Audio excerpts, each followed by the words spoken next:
Is personal change and development a should or a want? Is powering through with grit and determination the only way forward? Does change call for fear or stealthiness? Is it life-affirming or is it a type of death? This Thrive Challenge is a deep dive into what holds us back from change, and at the end, introduces the stealth method as a more gentle path towards the dreams and goals that are living in your heart, but you just can't start.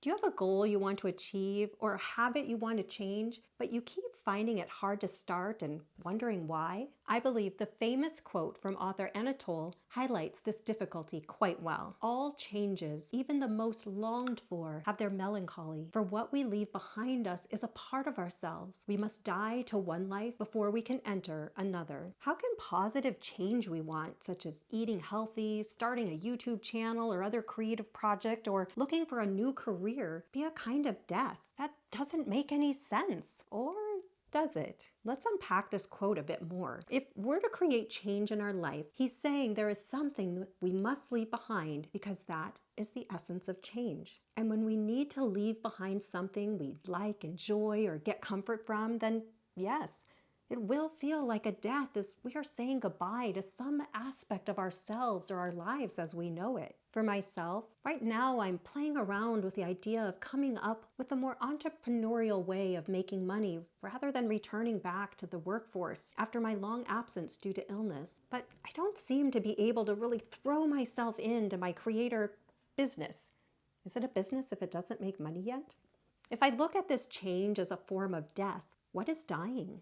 Well, working at all is a death to not working during all these years of illness and the flexibility and reduced stress that came with not working. And working for myself is a death to stability, more certain security, and a proven path to follow. Now that I think about it, those are some pretty big deaths. No wonder I can't seem to quite go all in yet. How about you?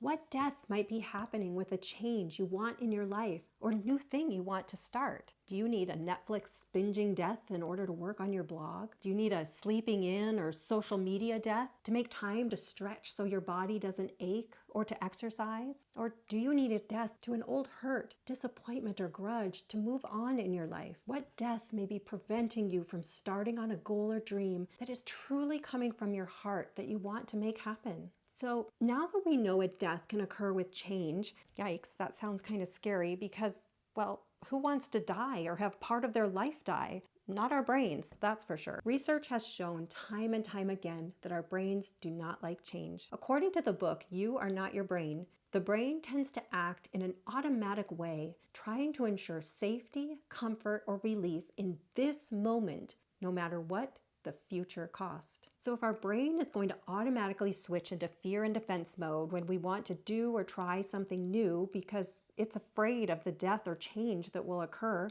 are we stuck forever in this battle of the wills as the only way to try and chase down a dream? Not according to Robert Maurer, author of One Small Step Can Change Your Life, the Kaizen Method. All changes, even positive ones, are scary. Attempts to reach goals through radical or revolutionary means often fail because they heighten fear.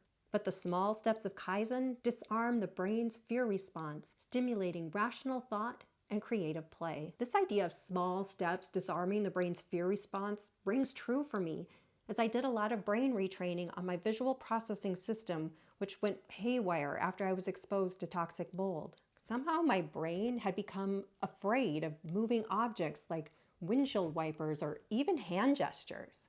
I literally spent several months doing tiny little exposures to moving objects, gradually increasing the amount of time and intensity until my brain eventually was able to tolerate moving things again without creating pain and shutdown. It was a sneaky, stealthy way to do it. According to the Kaizen method, this is a perfect way for creating new habits in your life as well. Through tiny steps that are so ridiculously small that your brain doesn't fear the change and allows it to happen. How ridiculously small? For me, it was 3 nods of my head, then 5, then 8, then 12, and so on. For the author, when working with his clients, 1 less sip of coffee a day until over time the person lost their ability to need caffeine. Or spend 1 minute thinking about getting a new job over time increasing the minutes of thinking to spending 1 minute looking for a new job, etc. Using these very small and incremental steps will lead to change if you have the trait needed to pull it off. You might think the trait is patience, because this is taking the long, meandering road to change. But as I think about it, I believe underneath patience is belief. Because you won't have the patience for something if you don't believe it will work. So how do you have certain belief that it will work? You don't.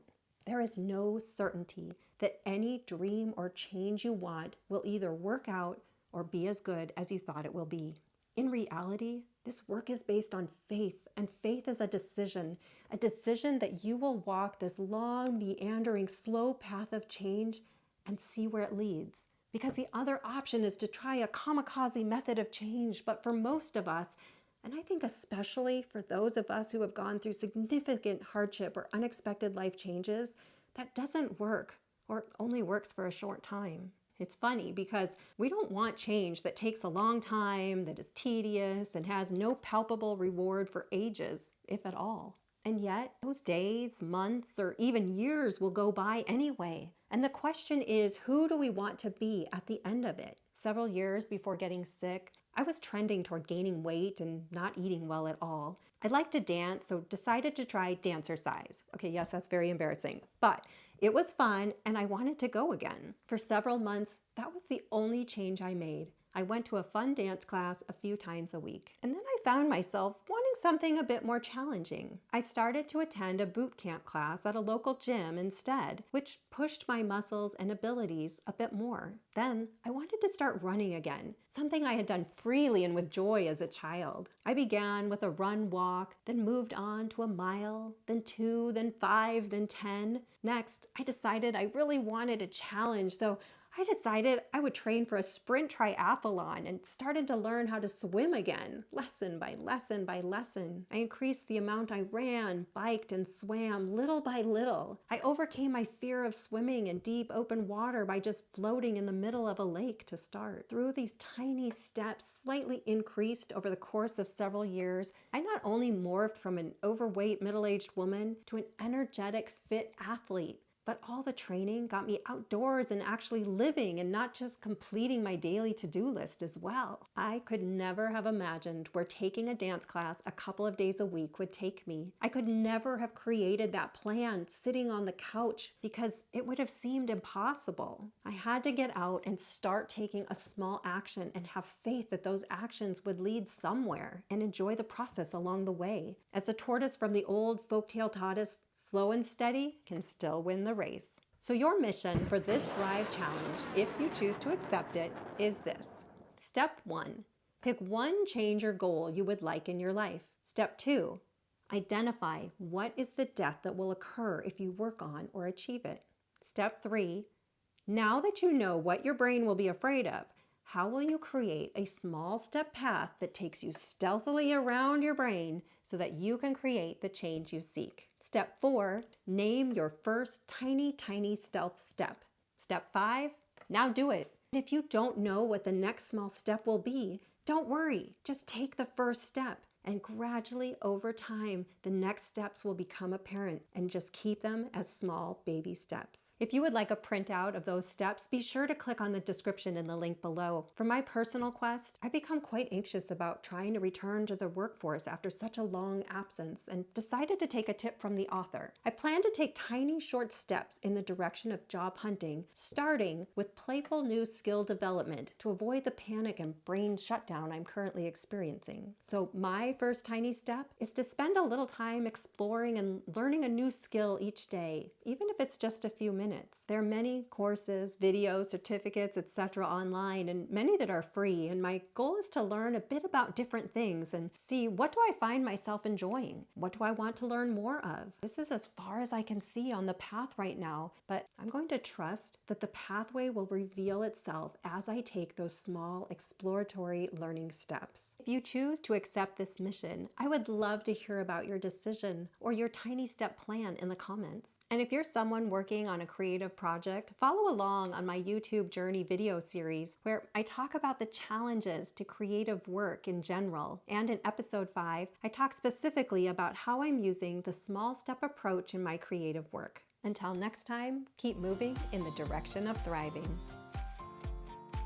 Welcome to Reinventing with Dawn, where we experiment and play with a new Thrive challenge to enhance our life and well-being, one small step at a time.